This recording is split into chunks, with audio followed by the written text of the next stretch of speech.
வணக்கம் மக்களே! இந்த வீடியோல சில பங்குகள் பற்றியான அப்டேட்ஸ் எல்லாம் வந்திருக்கு. எத பற்றியெல்லாம் பேச போறோன்ற ஒரு கிளான்ஸ் நம்ம பார்ப்போம். சோனா பிஎல்டபிள்யூவோட புது பிசினஸ் செக்மெண்ட்ட பற்றி பார்க்க போறோம். அடுத்தது வயர்ஸ் அண்ட் கேபிள் செக்டர் பங்குகள் பற்றியான ஒரு நல்ல அப்டேட் வந்திருக்கு. அதையும் நம்ம டிஸ்கஸ் பண்ணுவோம். அடுத்தது டாடா மோட்டார் கமர்ஷியல் வெஹிக்கிளா இல்ல டாடா மோட்டார் பேசஞ்சர் வெஹிக்கிளா? இப்ப இருக்கக்கூடிய சூழ்நிலையில என்னோட தேர்வு எதுவா இருக்குங்கிறத பற்றியும் நம்ம இந்த வீடியோல டீட்டெயில்டா வந்து டிஸ்கஸ் பண்ணுவோம். ஒன்னொன்னா போவோம். இது போக இன்னும் சில அப்டேட்ஸ் எல்லாம் இருக்கு.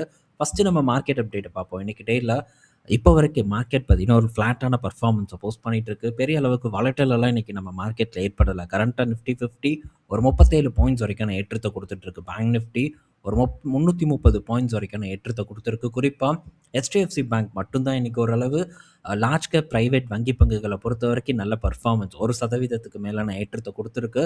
மற்றபடி ஐசிஐசிஐ, ஆக்சிஸ் எல்லாம் பார்க்கும்போது பாசிட்டிவா தான் ட்ரேட் ஆகுது. ஆனா எல்லாமே 1% கீழ தான் ட்ரேட் ஆயிட்டு இருக்கு. அதுக்கு அடுத்தபடியா PSU பேங்க்ஸோட பெர்ஃபார்மன்ஸும் இன்னைக்கு டேல ஓரளவு பெட்டரா வந்து ஆயிட்டு இருக்கு. ஸோ ரீசன் பார்க்கும்போது SBI இன்னைக்கு டேல ஓரளவு 1.5% வரைக்கான ஏற்றத்த குடுத்திருக்கு. மற்ற PSU வங்கிகளும் இன்னைக்கு டேல கொஞ்சம் ஓரளவு நல்ல டீசென்ட்டான பெர்ஃபார்மன்ஸ போஸ்ட் பண்ணிட்டு இருக்கு. இதனால பேங்க் நிஃப்டில பெரிய வீழ்ச்சி இல்ல. ஆனா அதே நேரத்தில பெரிய ஏற்றமும் இல்லங்கிறத நம்ம புரிஞ்சுக்கணும். ஸோ பார்ப்போம் இதே மாரியே இன்னைக்கு டேவ கம்ப்ளீட் பண்றாங்களான்ட்டு. அடுத்தது HDFC பேங்கோட ஏற்றம். ஸோ HDFC பேங்கோட ஏற்றம் எதனால அப்படின்னு பார்க்கும்போது, ஒரு சில்லி ரீசன வந்து சொல்லியிருக்காங்க. ஸோ இப்போ ஆல்ரெடி இந்த ஒரு சேர்மன் இடைக்காலத்துக்கு போட்டிருக்காங்க. அவரோட டென்யூர் வந்து முடியுது. அதுக்குள்ள HDFC பேங்க் பார்த்தீங்கன்னா, சீக்கிரமா விரைவில் பார்த்தீங்கன்னா, புது ஒரு நிரந்தர சேர்மன வந்து அப்பாயின்ட்மென்ட் பண்ணுவாங்கங்கிற ஒரு எதிர்பார்ப்பு இருக்கு. ஸோ இந்த எதிர்பார்ப்பின் காரணமா இன்னைக்கு ஏறி இருக்கு அப்படிங்கிறாங்க. இதெல்லாம் ஒரு ரீசனா? சரி நம்மளும் கேட்டுக்குவோம். ஏத்திருக்காங்க. ஏத்துனதுக்கு ஒரு ரீசன். பட் இப்போ அகைன் பார்த்தீங்கன்னா, HDFC பேங்க் ஒரு ரூ. 800 கிட்ட பார்த்தீங்கன்னா ட்ரேட் ஆயிட்டு இருக்கு. ஸோ இது ஒரு நல்ல விஷயம் தான். ரீசென்ட்டா கூட நமக்கு இந்த இடத்துல அக்யூமுலேட் பண்றதுக்கான ஒரு சான்ஸ் ஏற்பட்டது. ஸோ அத பற்றி நம்ம டிஸ்கஸ் பண்ணோம். இப்போ அகைன் பார்த்தீங்கன்னா, ஒரு சின்ன ரிவர்சல போஸ்ட் பண்ணியிருக்கு. திரும்ப சான்ஸ் கிடைச்சா போர்ட்ஃபோலியோவ டெஃபினட்டா இந்த பேங்க் கொண்டு பில்ட் பண்றதுக்கு நான் கண்டிப்பா ட்ரை பண்ணுவேன். பட் கிடைக்குமான்னு தெரியல. பட் கிடைக்க கிடைக்க யூஸ் பண்ணிட்டு தான் இருக்கோம். ஸோ ஃபர்தரா ராலி ஏற்பட்டாலும் ஹாப்பி தான். ஸோ அடுத்தது LIC பார்த்தீங்கன்னா, இன்னைக்கு டேல ஒரு 2.5% வரைக்கும் ஏற்றத்த குடுத்திருக்கு. ரீசன் பார்த்தீங்கன்னா, NSEயோட IPO வருது அப்படின்னு சொல்லி தான் இத வந்து ஏத்தியிருக்காங்க. ஸோ இதில வந்து பங்குகள வந்து விக்கிறாங்க. இதனால கண்டிப்பா இவங்களுக்கு ஒரு ஒன் டைம் ப்ராஃபிட் வந்து ஏற்படும். இது LICக்கு வந்து ஒரு பாசிட்டிவான விஷயமா இருக்கு. அடுத்தது டாடா மோட்டார் பேசஞ்சரா இல்ல டாடா மோட்டார்ஸ் கமர்ஷியலா அப்படிங்கிற ஒரு கேள்வி வந்து வந்திருக்கு. ஸோ இது பஃபா செக்யூரிட்டீஸ் கிட்ட இருந்து வந்திருக்கு. ஸோ பஃபா செக்யூரிட்டீஸ் பார்த்தீங்கன்னா, டாடா மோட்டார் கமர்ஷியலுக்கு வந்து பை ரேட்டிங் குடுத்திருக்காங்க. பை ரெக்கமெண்டேஷன் வந்து குடுத்திருக்காங்க. ஆனா அதே நேரத்தில டாடா மோட்டார் பேசஞ்சர் வெஹிக்கிளுக்கு பார்த்தீங்கன்னா, செல் ரேட்டிங் குடுத்திருக்காங்க. விக்க சொல்லி சொல்லியிருக்காங்க. ஆனா என்ன பொறுத்தவரைக்கும் டாடா மோட்டார் கமர்ஷியல் வெஹிக்கிள்ல எந்த விதமான ஆப்பர்ச்சுனிட்டியும் இல்ல. இதுக்கு முன்னாடி டாடா மோட்டார் பேசஞ்சர் வெஹிக்கிள் டீமர்ஜ் ஆகுறதுக்கு முன்னாடி டாடா மோட்டார்ஸ்ல ஒரு பெரிய ஒரு பீக் இருந்தது. அந்த டைம்ல வாங்கி என்ன ஒரு தவறுகள் நடந்ததோ, டாடா மோட்டார் கமர்ஷியல் இப்ப நம்ம வாங்குனோம்னா, அதே தவறு தான் திரும்ப வந்து ஏற்படும். அந்த தவற நம்ம டெஃபினட்டா பண்ணாம இருப்பது நம்ம கையில தான் வந்து இருக்கு. பீக்ல இருந்து தொடர்ந்து சரிஞ்சுட்டு இருக்கு. ஒவ்வொரு கெட்ட செய்தியாவும் வந்துட்டு இருக்கு. இதெல்லாம் ஆல்ரெடி வந்தது. பட் அத வந்து நம்ம கண்ணுக்கு பெருசா கொண்டு வராம விட்டாங்க. ஆனா இப்போ அது விஸ்வரூபம் எடுத்து நிக்குது. அதோட பிரச்சனைகள், பின்விளைவுகள இப்போ பலரும் அனுபவிச்சுட்டு வந்துட்டு இருக்காங்க. இப்போ அதே மாரி வந்து டாடா மோட்டார் கமர்ஷியல் வெஹிக்கிள வந்து நம்ம வாங்கலாம் அப்படிங்கிற மாரி குடுத்த ஒரு பை ரேட்டிங் பார்த்தீங்கன்னா, என்ன பொறுத்தவரைக்கும் சரியில்ல. இதுவும் பார்த்தீங்கன்னா, நம்ம வாங்குனோம்னா, கண்டிப்பா வந்து ஒரு ரிஸ்க்ல மாட்றதுக்கான வாய்ப்பு தான் அதிகமா வந்து இருக்கு. ஏன்னா, இதுக்கப்புறமும் இவங்க இன்னும் குரோத் எக்ஸ்பெக்ட் பண்றாங்க. என்ன பொறுத்தவரைக்கும் இந்த டாடா மோட்டார் கமர்ஷியல்ல பெரிய அளவுக்கான வளர்ச்சியெல்லாம் வராது. இப்போ நிக்கிறது ஸ்டேபிளா நிக்கும். அதுல மாற்று கருத்து இல்ல. அண்ட் வெஹிக்கிளோட பிரைஸ கொஞ்சம் கொஞ்சமா உயர்த்துவதன் மூலியமா ரெவென்யூ அண்ட் மார்ஜின் இதெல்லாம் கொஞ்சம் மாறுறதுக்கான வாய்ப்பு இருக்கே தவிர, சோல் சேல்ஸ்ல வந்து பெரிய அளவுக்கான ஒரு டிஃபரன்ஸ் ஒரு பெரிய சேஞ்சஸ் நடப்பதற்கான வாய்ப்பு ரொம்ப கம்மி அப்படின்னு நான் நினைக்கிறேன். இப்போ ரீசென்ட்டா நடந்த ராலி எல்லாம் பேஸ் பண்ணி நம்ம இதில பார்ட்டிசிபேட் பண்ணணும்னா, அது பாதிப்பா முடியறதுக்கான வாய்ப்பு இருக்கு. சரி, இப்ப என்னுடைய தேர்வு எந்த பக்கம் அப்படின்னு பார்த்தா, டெஃபினட்டா டாடா மோட்டார் பேசஞ்சர் வெஹிக்கிள் பக்கம் தான் என்னோட தேர்வு இருக்கும். அதுக்காக தான் நான் வந்து வெயிட் பண்ணிட்டு இருக்கேன். விரைவில் சான்ஸ் வரும் அப்படிங்கிற ஒரு எதிர்பார்ப்போட. ஏற்படும்போது அது பக்கம் தான் என்னோட ஃபர்ஸ்ட் கான்சன்ட்ரேஷன் இருக்குமே தவிர, இந்த டாடா மோட்டார் கமர்ஷியல் வெஹிக்கிள் பக்கம் டெஃபினட்டா இருக்காது. ஆனா இது ஒரு ஸ்டேபிளான பிசினஸ். அங்க பார்த்தீங்கன்னா, பெரிய அளவுக்கான வாலடைல் இருக்கக்கூடிய பிசினஸ். இதுதான் டிஃபரண்ட். ஏன்னா டொமஸ்டிக் மார்க்கெட்ட பெரிய அளவுக்கு கான்சன்ட்ரேட் பண்றாங்க இந்த டாடா மோட்டார் கமர்ஷியல் வெஹிக்கிள். இவாகோ அது இதுன்னு திட்டங்கள் இருந்தாலும் கூட, அதுக்கு கடன் அது இதுன்னெல்லாம் வாங்கியிருக்காங்க. எல்லாம் பார்க்கும்போது ஈக்குவல் ஆயிரும். அதனால் நான் இந்த இடத்துல பெருசாக புல்லிஷாக இல்லை. வஃபா சொல்கிற மாதிரி எனக்கு இந்த இடத்துல பெரிய ஒரு ஆப்பர்ச்சுனிட்டி இருக்கிறதா தெரியலங்கிறத இந்த இடத்துல நான் மென்ஷன் பண்ணிக்கிறேன். ஸோ பேசஞ்சர் வெஹிக்கிளோட வாய்ப்பை நோக்கி காத்துட்ருப்போங்கிறது என்னோட ஃபைனல் டிசிஷன். அடுத்தது சோனா பிஎல்டபிள்யூ கிட்ட இருந்த அப்டேட்டு. ஸோ சோனா பிஎல்டபிள்யூ பார்த்தீங்கன்னா ரோபோட்டிக் காம்பனன்ட் வந்து மேனுஃபேக்சர் பண்ண போகிறதா சொல்கிறாங்க. மேற்கொண்டு ஒரு 60 கோடி அதில் முதலீடு பண்ணியிருக்கிறதாகவும் தகவல் வந்து கிடச்சிருக்கு. ஸோ ஆட்டோ காம்பனன்ட்ஸ்லேருந்து இப்போ ரோபோட்டிக் காம்பனன்ட்ஸுக்கு பார்த்தீங்கன்னா சோனா பிஎல்டபிள்யூ வந்து மூவ் ஆகுறாங்க. ஸோ அதுவும் இருக்கும். இது புது ஒரு பிஸ்னஸ் வெர்டிக்கலாக இதையும் வந்து ஆட் பண்ண போகிறாங்க. இது இந்த சோனா பிஎல்டபிள்யூவை பொறுத்த வரைக்கும் நல்ல செய்தி. ஸோ ரீசெண்டாக இந்த இடத்துல ஒரு ஃபேமிலி டிஸ்பியூட் இருந்தது.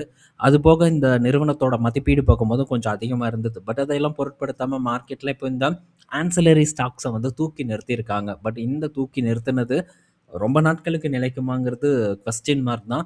ஸோ பெரிய ஒரு நல்ல ரிட்டர்னை பார்ப்பதுங்கிறது ரொம்ப டவுட்டான விஷயம். மாறா ரிஸ்க் அதிகமாக இருக்குங்கிறது நம்ம கண்டிப்பாக புரிஞ்சுக்கணும் ஆன்சிலரி பங்குகளை பொறுத்த வரைக்கும். அடுத்தது வயர்ஸ் அண்ட் கேபிள் செக்டர் பங்குகள் பற்றியான அப்டேட், குறிப்பாக பாலிகேப் பற்றியான ஒரு விஷயமும் பேச போகிறோம். ஃபினாலெக்ஸை பற்றி நம்ம டிஸ்கஸ் பண்ணுவோம். So first wires and cable செக்டாருக்கு ஓவர் ஹைப்பை பார்த்திங்கன்னா இப்போ கொடுத்துட்டு வந்துட்டு இருக்காங்க. ஸோ நிறையா விஷயங்கள் மாறிட்டு இருக்கு. டேட்டா சென்டர் அண்ட் இந்த பவர் கேபிள்ஸு, அதுக்கப்புறம் டொமஸ்டிக்கில் தேவைப்படக்கூடிய கேபிள்ஸோட டிமாண்ட்ஸ் வந்து ரொம்ப நல்லா இருக்குது. அண்ட் ப்ரைஸிங்கை வந்து பாஸ் பண்ணக்கூடிய கெப்பாசிட்டியும் இந்த கேபிள் நிறுவனங்களுக்கு சிறப்பாக வந்து இருக்குது. ஸோ இப்போது ஒரு 3 பங்கு Polycab, RR cable, K industries, இந்த 3 கேபிளை மட்டும் இந்த இடத்துல பெருசாக வந்து மென்ஷன் பண்ணுறாங்க. ஸோ இந்த 3லேயுமே நல்ல சான்ஸ் இருக்குது. ஒரு 20%, 30% வரைக்கான ஏற்றத்தை கொடுக்கும் அப்படிங்கிற ஒரு டார்கெட்டை வந்து கொடுக்குறாங்க. ஸோ ஜஸ்ட் 20, 30 அப்படிங்கிற ஒரு டார்கெட் தான் வந்திருக்கு. போகுமா அப்படின்ட்டுலாம் நம்ம சொல்ல முடியாது. ஆனால் ஸோ இந்த பங்குகள் எல்லாம் ஆல்ரெடி நல்ல பீக்கில் இருக்குது. உதாரணத்துக்கு இப்போது பாலிகேப்புக்கு 10,000 அப்படின்னு டார்கெட் கொடுத்தாங்க. ஆனால் பெரிய ஒரு 300 கிட்ட தான் வந்து அந்த டைம்லேயே இருந்தது. ஒரு 300 ஏறிச்சுன்னா 10,000 ரீச் பண்ணிடும். ஸோ அப்படி தான் டார்கெட் கொடுத்தாங்க. நம்ம டிஸ்கஸ் பண்ணோம் ஒரு 2-3 நாட்களுக்கு முன்னாடி. இப்போது இன்றைக்கி டேயில் 10,000 பார்த்தீங்கன்னா தாண்டிருச்சு. ஆனால் அதை வந்து க்ளோஸ் பண்ண முடியல. இப்போ $9,962 ட்ரேட் ஆகிட்டு இருக்கு. ஸோ நல்ல நிறுவனம், நல்ல க்ரோத் கொடுக்குது, மாற்று கருத்து இல்லை. ஆனால் விலை அந்த அளவுக்கு சூட்டபிளாக எனக்கு வந்து படலை. அதனால் டெஃபினட்டாக இது பக்கமெல்லாம் நம்ம போகக்கூடாது. ஸோ ஆல்ரெடி பீக்கில் இருக்கக்கூடிய பங்குகளை தான் நம்ம கண் முன்னாடி காட்டி ஏறுறதுக்கு வாய்ப்பு இருக்குன்னு கொடுக்குறாங்களே தவிர ஒரு பாட்டமில் இருக்கக்கூடிய ஒரு பங்கை பற்றி யாருமே பேசுகிறதில்ல. அதுதான் இந்த ஃபினோலெக்ஸ் கேபிள். ஸோ நல்லா ஞாபகம் வச்சுக்கோங்க. ஒன்ஸ் இந்த பங்கு ஒரு நல்ல ஏற்றத்தை கொடுத்ததுக்கப்புறம், இப்போவே பார்த்தீங்கன்னா நான் ஃபோக்கஸ் பண்ணதுக்கப்புறம் இந்த பங்கு நல்ல ஏற்றத்தை கொடுத்துருச்சு. 52 வீக் லோவில் ஃபோக்கஸ் பண்ண 52 வீக் ஹையில் பார்த்தீங்கன்னா ட்ரேட் ஆகிட்டு இருக்கு இந்த ஃபினோலெக்ஸ் கேபிள். ஸோ ஃபர்தராக இந்த இடத்துல இன்னும் ஒரு அப்சைட் மொமெண்டம் நடந்ததுக்கப்புறம் எங்கேயும் அது சான்ஸ் இருக்குது அப்படின்ட்டு இதில் இருக்கக்கூடிய விஷயங்கள் எல்லாம் நம்ம ஆல்ரெடி டிஸ்கஸ் பண்ணிட்டோம். ஆனால் அதை புதுசாக கொண்டு வந்து நம்ம கண் முன்னாடி காட்டி இங்கே சான்ஸ் இருக்குது அப்படின்ட்டு நம்ம முன்னாடி படம் காட்டுறதுக்கான வாய்ப்பு ரொம்ப அதிகமாக இருக்குது. ஸோ திரும்ப பார்த்தீங்கன்னா லாஸ்ட் ஒரு பீக்கு பார்த்தீங்கன்னா இப்போ தொட்டிருக்கு இந்த ஃபினோலெக்ஸ் கேபிள். இன்றைக்கி டேயில் 4% வரைக்கான ஏற்றத்தை ஃபினோலெக்ஸ் பார்த்தீங்கன்னா டெலிவர் பண்ணியிருக்கு. ஸோ ஃபர்தராக ஒரு பர்ஃபார்மன்ஸ் நடக்குங்கிற எதிர்பார்ப்பு இருக்குது.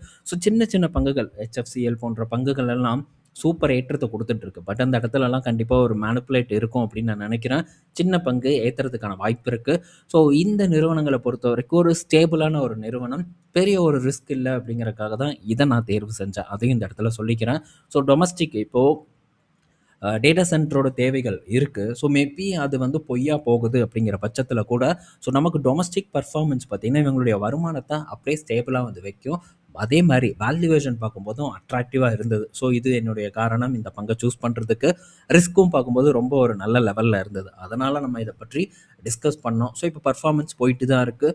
ஸோ ஃபர்தராக பார்ப்போம் தொடர்ந்து ஒரு ஏற்றம் நடக்குதா. அந்த ஏற்றம் நடந்ததுக்கப்புறம் இதே மாதிரி பை ரேட்டிங் இந்த பங்குக்கு கொடுக்குறாங்களா என்னங்கிறதெல்லாம் ஃபைட் பண்ணி நம்ம பார்ப்போம். ஸோ இப்போ வரைக்கும் நல்லா பர்ஃபார்ம் பண்ணுதுங்கிறது நம்மளை பொறுத்த வரைக்கும் நல்ல விஷயம். அடுத்தது பாலிகேப்போட மார்க்கெட் ஷேர் பார்த்திங்கன்னா கணிசமாக உயர்ந்திருக்கு. 27% இருந்த மார்க்கெட் ஷேர் இப்போது 31% வந்து மாறி இருக்கு. FY25ல் 27%, FY26ல் 31% பார்த்திங்கன்னா உங்களுடைய மார்க்கெட் ஷேர் வந்து உயர்ந்திருக்கு. ஸோ இது பெரிய ஒரு விஷயம்தான். ஸோ இந்த நிறுவனத்தை பற்றி நம்ம பல முறை டிஸ்கஸ் பண்ணியிருக்கோம். ஸோ ஒரு தரமான ஒரு நிறுவனம். ஸோ நல்ல ஒரு மார்ஜினும் மற்ற கம்பெனிஸ் கூட கம்பேர் பண்ணும்போது இவங்களுக்கு இருக்குது. அண்ட் ஒரு ப்ரீமியம் ப்ராடக்ட்டை வந்து விற்கிறாங்க. So premium ப்ரைஸிங்கில். ஸோ இதெல்லாம் பாலிகேப்புக்கு பார்த்திங்கன்னா நல்ல செய்தி. ஸோ மார்க்கெட் ஷேர் ஏறினதும் நல்ல செய்தி தான். ஸோ ஃபர்தராக நம்ம ஒரு நல்ல பர்ஃபார்மன்ஸை எக்ஸ்பெக்ட் பண்ணலாம் இந்த பாலிகேப்பை பொறுத்த வரைக்கும். மேபி ஃப்யூச்சரில் ஸ்ப்ளிட்டெல்லாம் நடக்கிறதுக்கான வாய்ப்பு கூட இந்த இடத்துல இருக்குன்னு நான் எக்ஸ்பெக்ட் பண்ணுறேன். அடுத்தது ஸோ ரிலையன்ஸ் ஜியோ கிட்ட இருந்து அப்டேட் வந்திருக்கு. ஸோ விரைவில் பார்த்தீங்கன்னா ஐபிஓ வரப்போகுது. ஸோ அத பற்றி பேசிக்கிட்டே தான் இருக்காங்க. என்எஸ்சி அண்ட் ஜியோலாம் இதெல்லாம் ரொம்ப பெரிய இஷ்யூ. அதனால ஸோ சரியான நேரத்துக்கு வெயிட் பண்ணிட்டு இருக்காங்கன்னு தான் நான் நினைக்கிறேன். அண்ட் இதில மாற்றங்களும் நடக்குது. ஸோ பிரைசிங் எதில வைக்கலாம், பிரைஸ் பேண்ட் எங்க வைக்கலாங்கிறதுல ஒரு பேச்சுவார்த்தையும் ஓடிட்டு இருக்கு.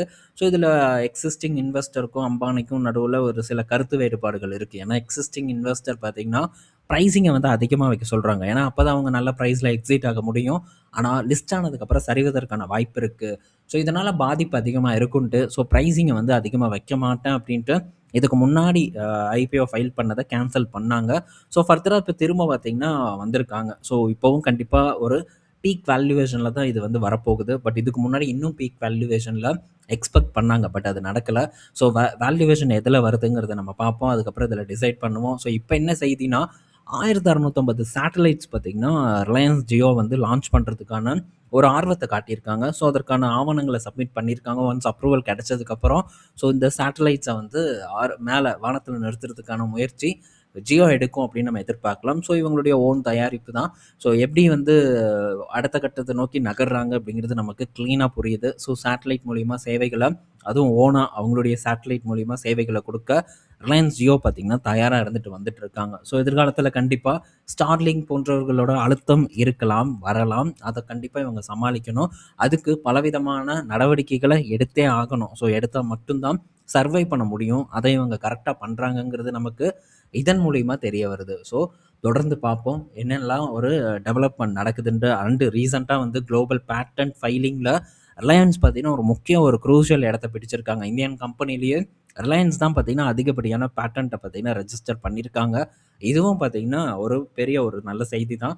ஸோ நல்ல டெவலப்மெண்ட் ரொம்ப வேகமாக பார்த்தீங்கன்னா அந்த நிறுவனத்தில் நடந்துகிட்ருக்கு. பட் ஷேர் ப்ரைஸில் அந்த அளவுக்கு மாற்றம் இல்லை. பட் மாற்றத்தை நோக்கி நம்ம பொறுமையாக வெயிட் பண்ணுவோங்கிறது என்னோட ஃபைனல் கால். ஸோ இந்த வீடியோவில் நம்ம பல இன்ஃபர்மேஷன் பற்றி டிஸ்கஸ் பண்ணியிருப்போம். பயனுள்ளதாக இருக்கும்னு நான் நினைக்கிறேன். ஈவினிங் நம்ம இன்னொரு வீடியோவில் மீட் பண்ணுவோம். பாய் மக்களே.